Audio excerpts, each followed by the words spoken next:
என்னங்க சொல்கிறீங்க? டயட்டில் பர்மீஸ் ஃபுட்டா? எப்படி பண்ணலான்னு பார்க்கலாமா? பர்மீஸ்ன்னு சொன்னால் ரொம்ப டஃப்பாக இருக்கும்னு நினைக்காதீங்க. என்னோடய 20 கிலோ 120 நாள் டயட் ஜர்னியில் இந்த ரெசிபி என்னோடய ஃபேவரேட். அடிக்கடி பண்ணேன். கடாயில் எண்ணெய் போட்டு தனித்தனியாக பூண்டும் வெங்காயமும் பொன்னிறமாக கிறிஸ்பியாக ஆகிற வரைக்கும் வதக்கி தனித்தனியாக எடுத்து வச்சுக்கோங்க. அதுக்கப்புறம் இதுக்கு தேவையான இன்க்ரீடியன்ட்ஸ் பார்க்கலாம்.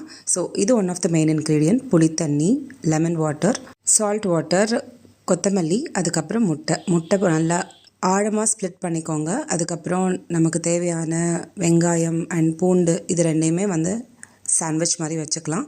அதுக்கப்புறம் நம்ம ஸ்பைஸ் ஆட் பண்ணிக்கலாம். ஸோ புளித்தண்ணி, அதுக்கப்புறம் லெமன் வாட்டர், உப்பு கரைசல்.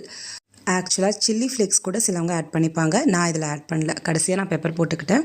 பட் சில்லி ஃப்ளேக்ஸ் போட்டாலும் ரொம்ப டேஸ்டியாக இருக்கும். உங்கள் வெயிட் லாஸ் பண்ண ஃப்ரெண்டுக்கு கண்டிப்பாக இந்த ரெசிபியை அனுப்பிச்சி வைங்க. நீங்களும் சேவ் பண்ணி கண்டிப்பாக இந்த ரெசிபியை மிஸ் பண்ணிடாதீங்க. சூப்பராக வெயிட் லாஸ் பண்ணுங்கள், என்ஜாய் பண்ணுங்கள். பாய்.